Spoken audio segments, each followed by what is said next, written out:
I'm Beth Whitworth, race car driving, quilt making, CPA firm owning, wife, mom, and boss. I'm here to help you build a business you love by sharing all of the good, the bad, the ugly, and the excellent sides of working in this industry. It's not always easy, but after many years, I can finally say it's worth it. Let me guide you on your journey to accounting with confidence. Hi, and welcome to this episode of the Accounting with Confidence podcast. I'm Beth Whitworth, your host, and today I have a topic that I think many of us struggle with, and I wanted to talk about the word no. So, in our profession, and as a woman in our profession, sometimes it is difficult to have confidence in the word no.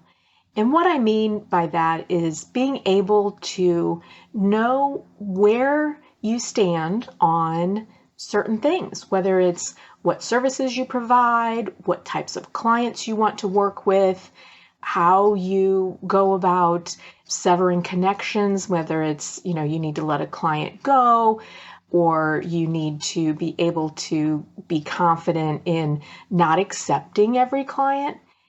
And that was something that has been a learning process for me over the years. And I so wish I would have learned to embrace the word no sooner. Now, currently, I really work towards using the word no when it comes to really protecting my calendar. When someone wants to hop on and get involved in a deep conversation or needs to talk to me, I protect that. I don't let people get into my calendar without at least 24-hour notice, especially this time of year when we're into the busy season. And for some people, that's kind of a no-go. They don't want to work with somebody who won't pick up the phone anytime, day or night. Well, I know that's not the kind of client I want. And I never have. I don't necessarily share my cell phone number with all my clients. That's a line that I don't like to cross. I have a handful of clients and people who have been with me for a very long time, and we've become more than just tax preparer client relationship. We've become friends. We know about each other's families. We know all of those things. And so that's a different line. But for the most part, that's a hard no for me. I don't share my cell phone. I don't want to text with you all hours of the evening. And I protect my calendar. But there are other areas of our profession that need to be protected as well.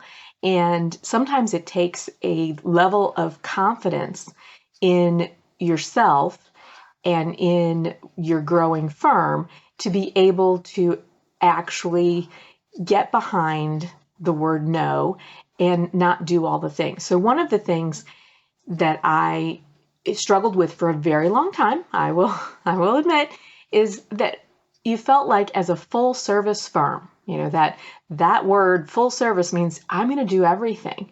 I'm going to do everything that walks in the door. And I am a CPA. And so I have the training and I'm allowed to do, audits. I could do reviewed financial statements. I can do all the types of tax returns. I have the credentials to do that. And back in the day, when I was starting out, or after my partnership kind of changed around back in the mid 2000s, 2010, I felt some pressure to be able to pay all my people, so I have not just my livelihood, but I had some full-time staff on my payroll. And that meant whenever some work came through the door, a potential client, I felt like I had to say yes, no matter what it was.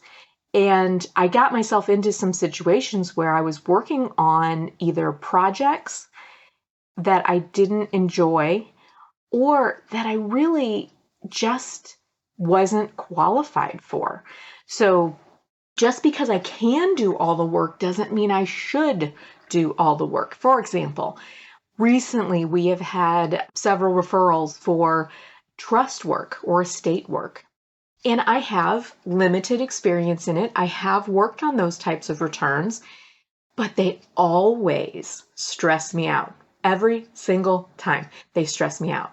And not until the last couple of years when I was really working on the firm internal structure and what we do and what we don't do and trying to brand myself better, I realized that we don't do trust work. That's just, as a firm, we don't do trust work. We're not going to do your irrevocable trust. We're not going to do your mom's estate.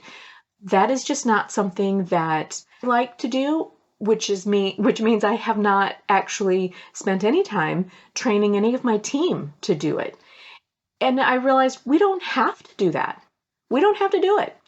That is not a function of our firm that we feel that we need to embrace. That is something maybe we find somebody to refer it to. There are some places that they can't stand payroll. They don't have somebody in-house that likes payroll. They don't want the hassle of the payroll or the fact that it feels like you are tied down, where how can I go on vacation if I'm processing payroll for people? I'm going to have to do that while I'm on vacation, that type of thing. And so you don't have to do payroll. You can say that, no, I don't do that. But here are some resources where you can get your payroll done. Other things that I drew a hard line on immediately when I went out on my own, which was I don't do audited financial statements. Those have changed significantly over the last 20 years. And I had some limited experience with it in the first couple of CPA firms that I worked for. And since that time, it's became even more difficult. And most people don't need an audit unless it's, a publicly traded type company, or there are some not-for-profits that need audits.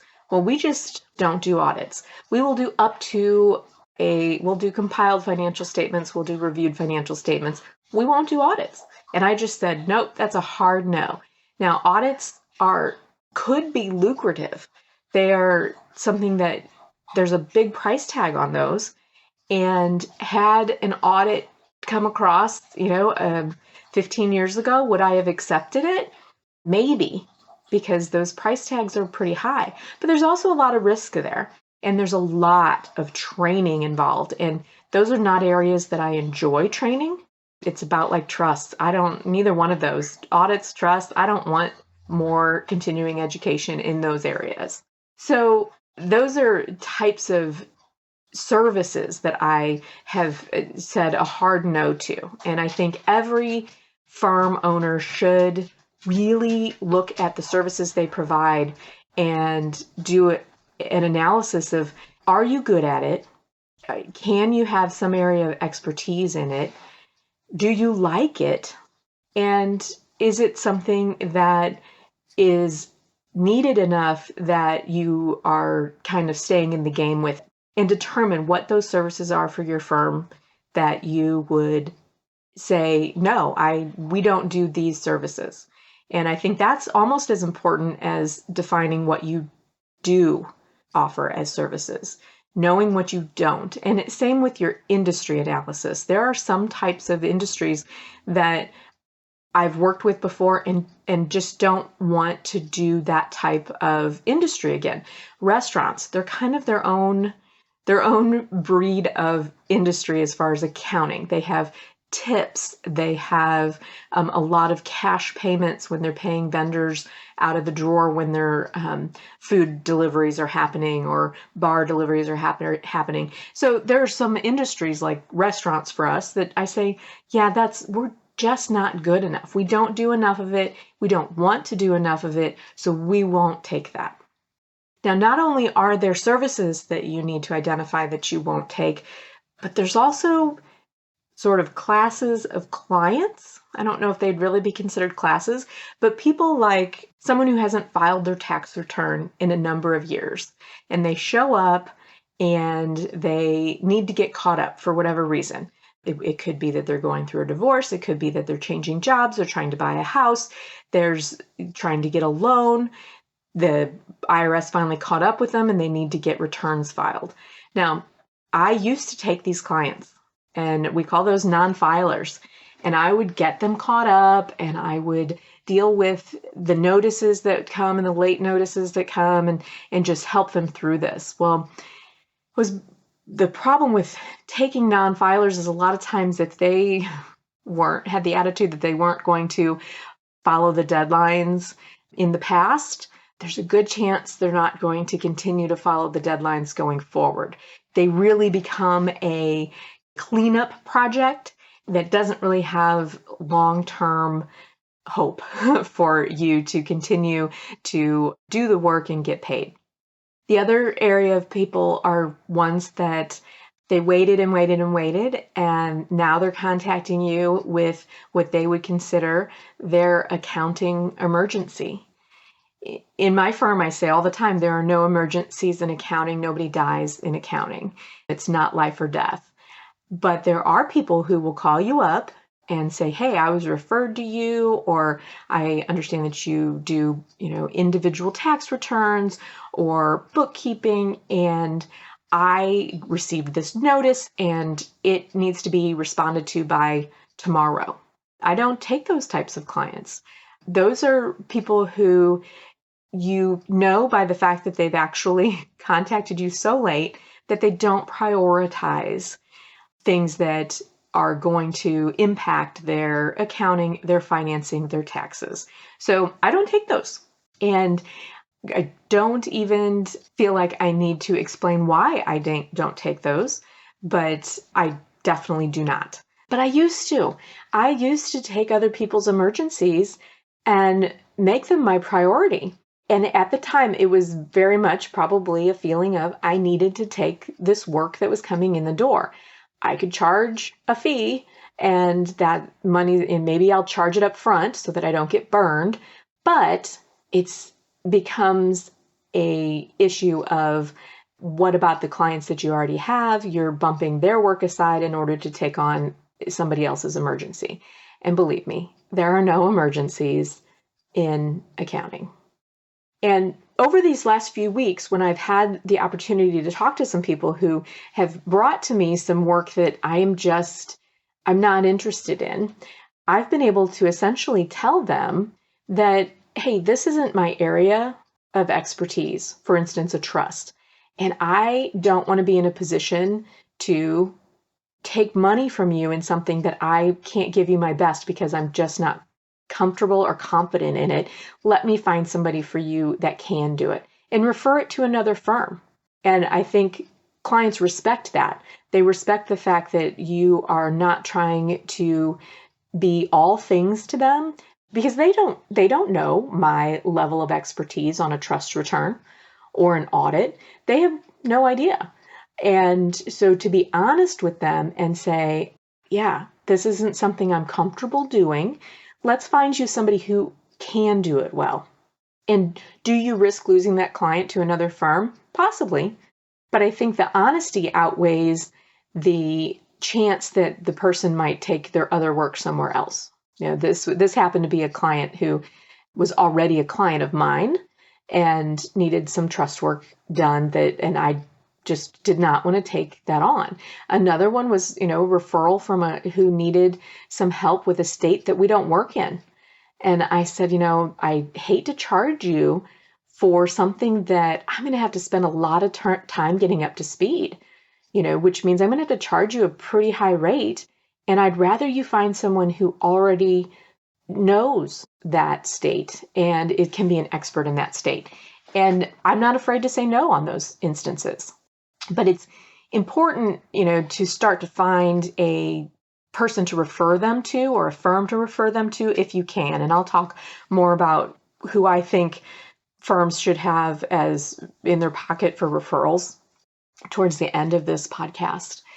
But I will mention that if you are a people pleaser and people pleasers know that they're people pleasers, this may be a really hard concept for you to get behind as far as, a client comes to you or a referral comes to you and it's something that you really, you don't love doing that work. May not be passionate about doing that kind of work.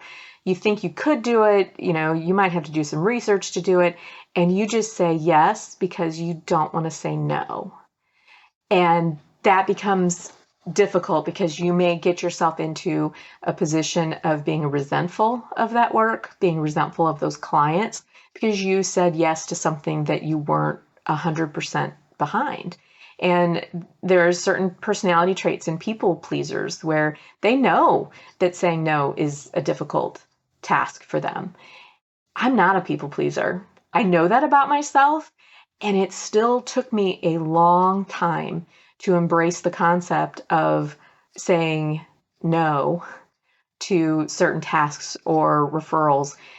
Just, for various reasons. It could be like I said, the reasons of I needed to keep enough revenues coming in to keep paying my team and paying myself. And there was that, a little bit of that lack of confidence that something else would come along to help fill any voids that I said no to.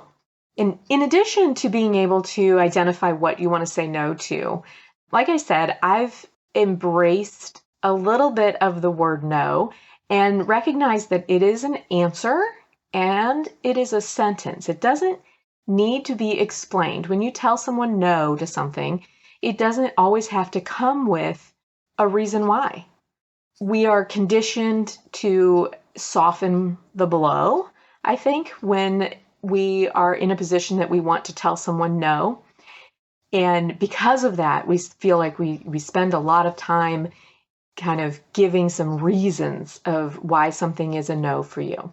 And I've listened to many podcasts and, influencers and people in the industry and in other industries that say, if it's not a hell yes, then it's a no. And whether that comes from an opportunity that is presenting for them, or if it comes to, somebody inviting them to a vacation or even to dinner, if it's not a hell yes, it's a no. And again, easy to say, not always easy to do, but I have started to take advantage of the fact that I don't have to say yes to everything. And when I did that and started, like I said at the beginning, protecting my calendar, it freed me up to have more time for the things that were the hell yes. The more time for, if I've got a trip planned, going racing for the weekend or visiting my daughter in college, I have said yes to that, and that was a hell yes. And by saying no and not allowing people to jump on my calendar just whenever is convenient for them, I have been able to embrace more of the joy in being able to do what I want to do. And like I said, early on, I took everything, all the work that came in, and I allowed communication methods to happen whenever. And it was part of that learning curve of thinking, I'm a business owner now. I need to be available to my team. I need to be available to my clients. And that means I'm going to work all the time.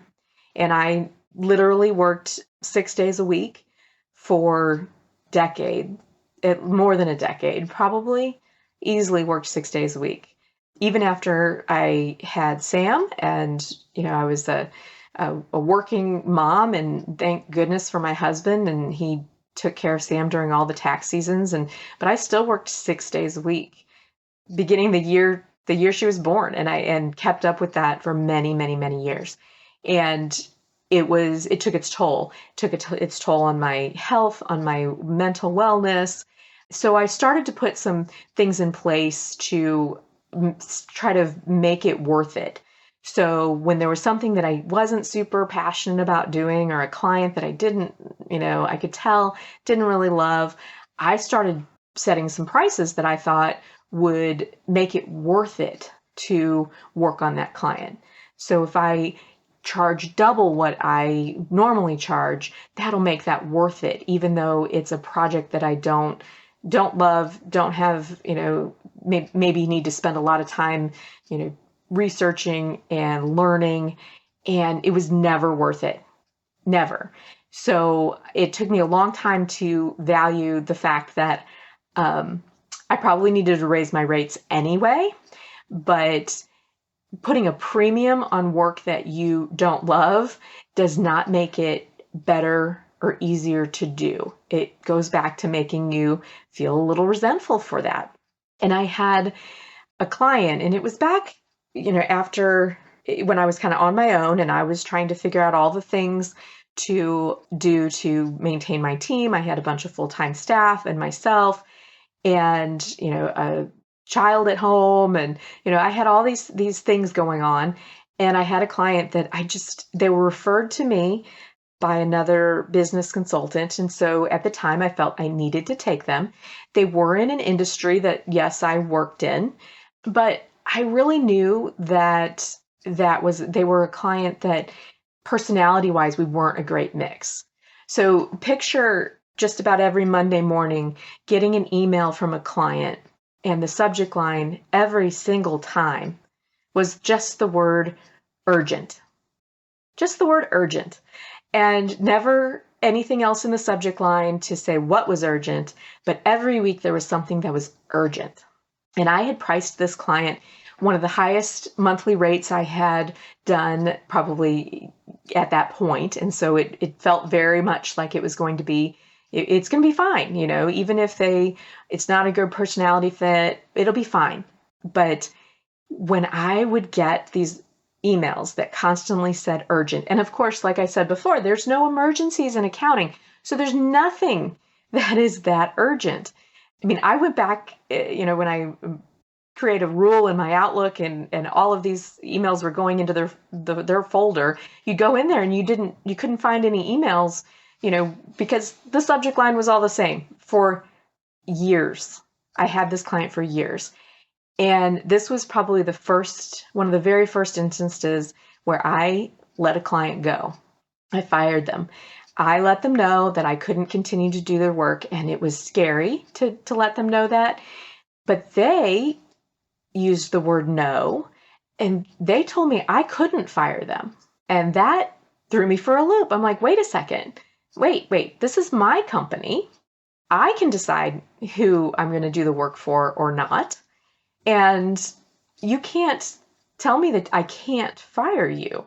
It was a very difficult time because I thought, wait, can they make me do this? And then I realized, no, they were, again, in their world, they were more important and everything was urgent, and I worked for them, and they really were kind of treating me more of a employee to them, even though I was an outsourced business, had my own company. In no way, shape, or form was I their employee, but they absolutely thought that I could not fire them. And let me tell you, I did fire them.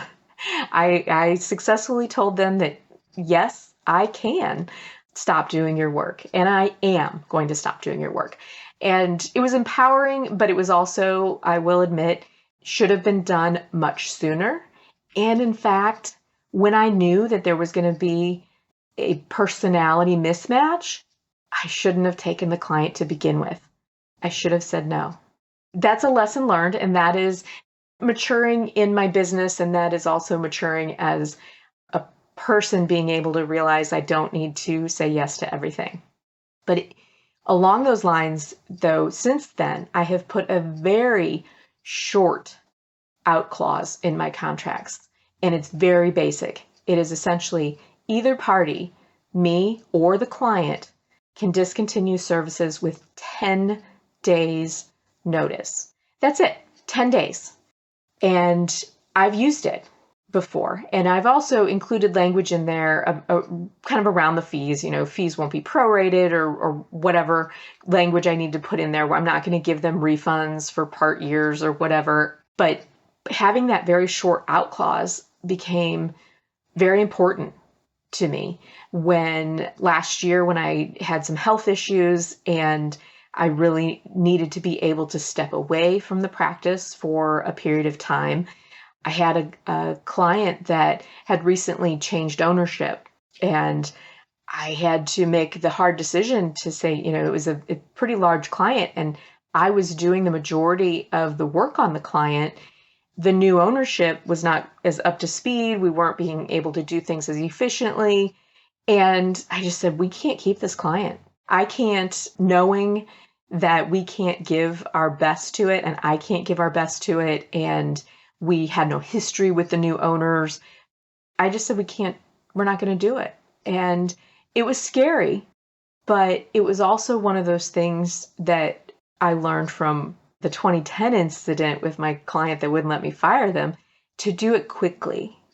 I didn't let this one linger. I knew that if I let this one linger while I was not 100% and able to supervise the work and handle kind of with kid gloves, the new ownership, that they might take advantage of my team. They could maybe blame us for something. And so I just didn't feel comfortable keeping them.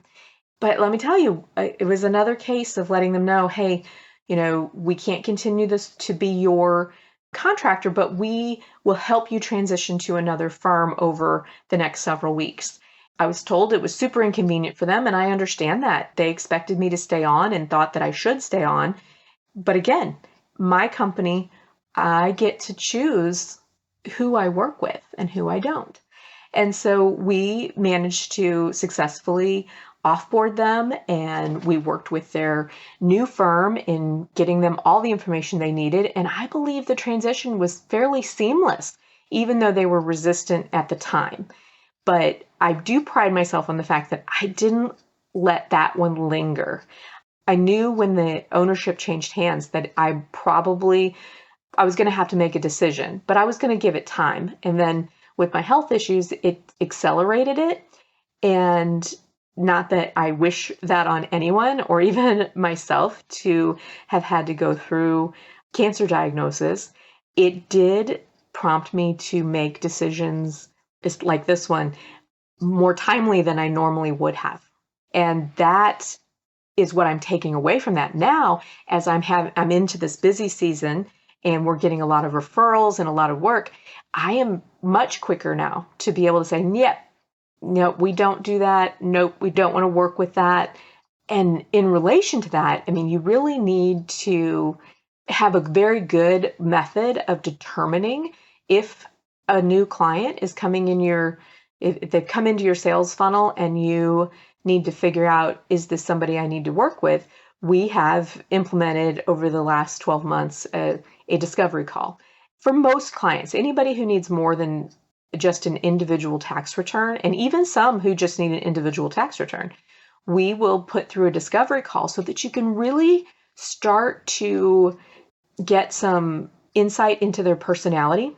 Discovery calls can be enlightening based on how you're able to get some personality traits from people. If someone gets on the call and they're irritable, they're aggravated because they had to call you, or they think their work is an emergency. We know how those work. I mentioned that before. We don't do emergencies.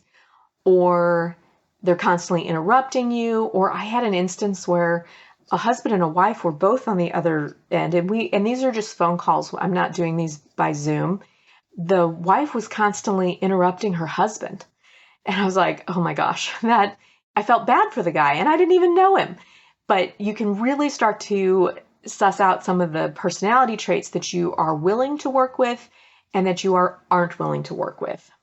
And I've had to make some decisions on whether or not I even wanted to move forward with some clients. And there's a few things that I've come up with that kind of soften the blow a little bit, even though I know that I said that no is a sentence and you shouldn't have to make any type of a reasoning behind it. There are professional ways to let people know that you don't want to work with them.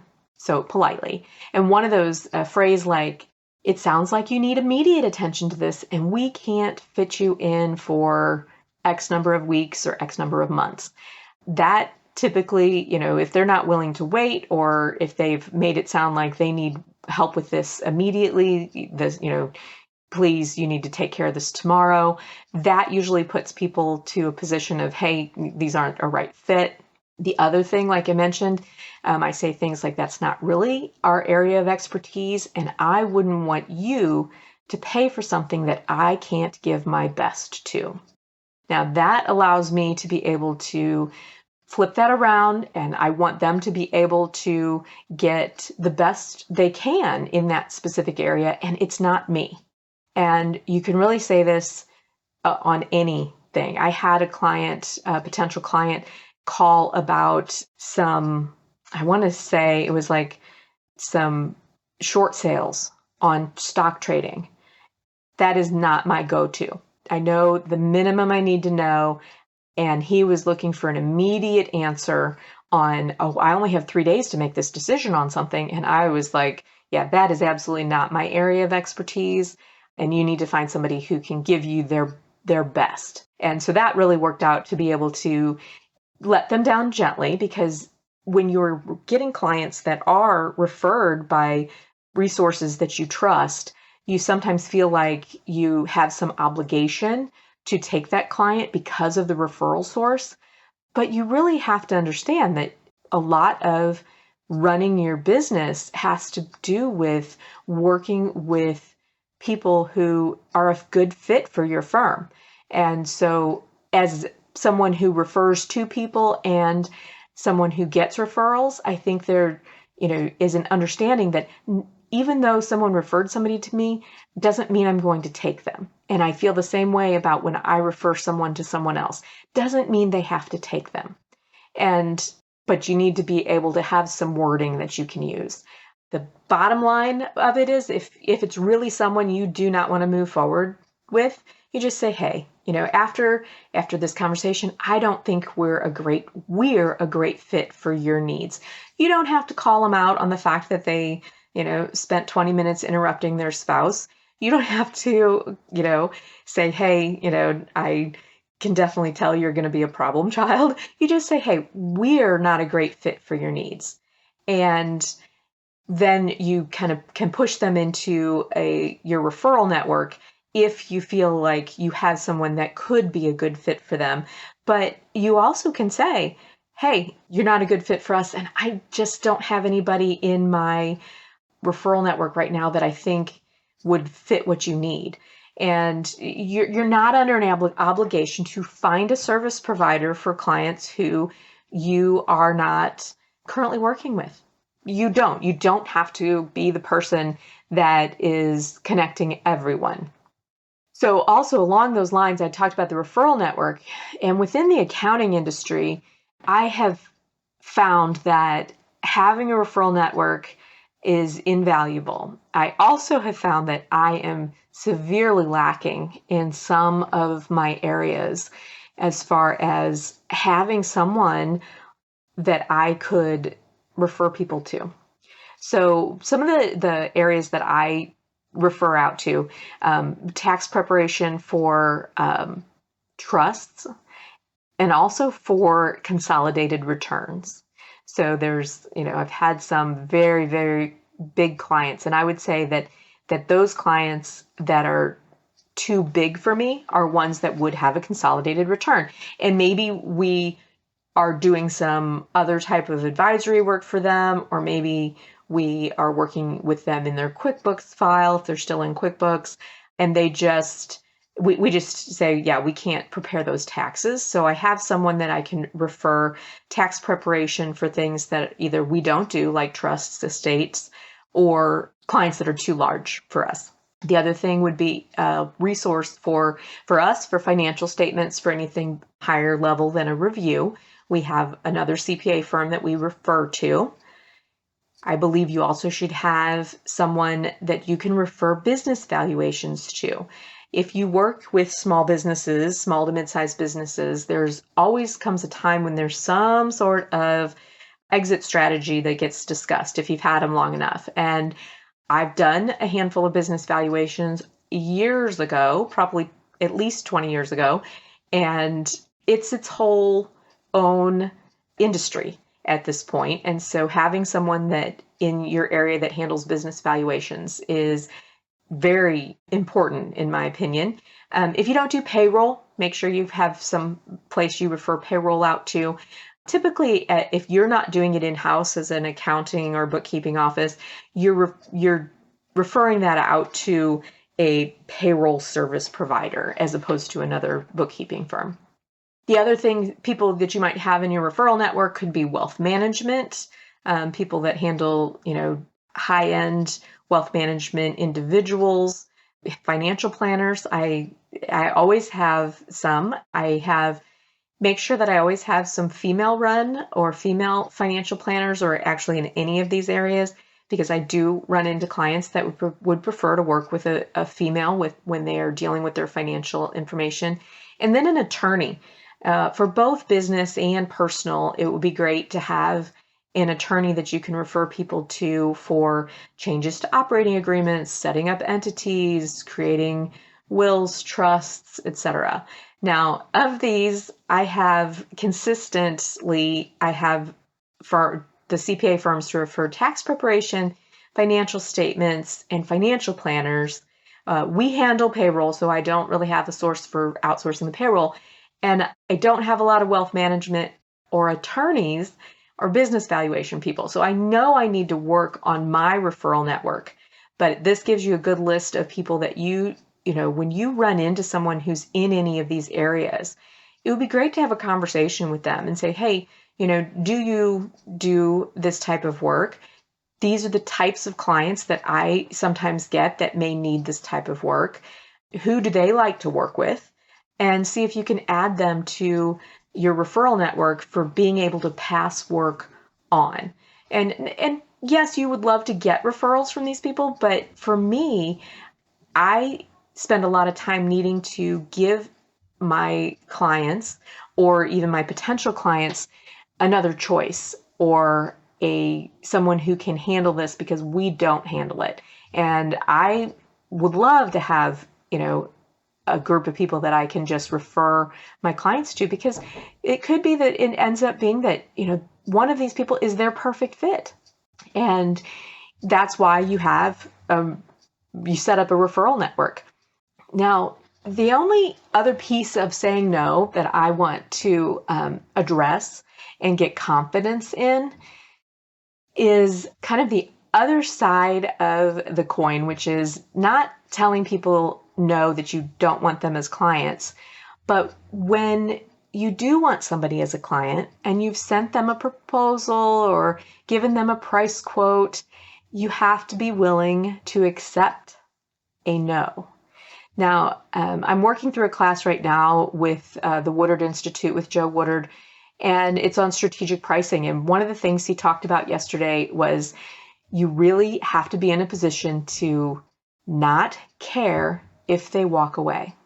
Meaning you're going to give them the price quote, and if they say no, you're okay with that. Never enter into this sales process in a position that you have to have it. Because one, it puts you at a disadvantage, and two, it puts you more emotionally involved in the whole process. And so by saying, don't care if they walk away, you have priced yourself where you feel you need to be.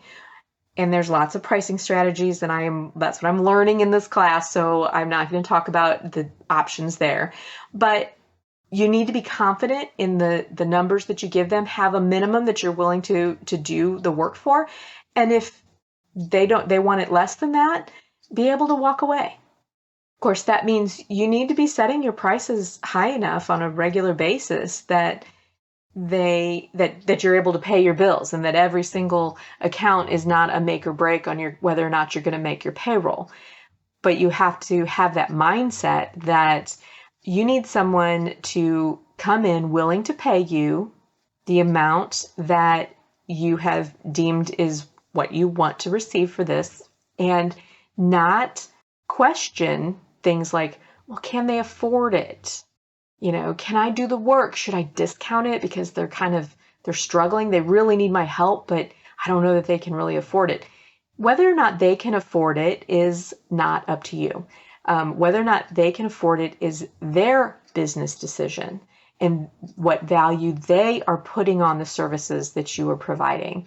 And so you need to not essentially dumb down your proposal or even lowball it or discount it because of what you think that someone is going to feel about the price that you're giving them, which means you have to not care if they walk away.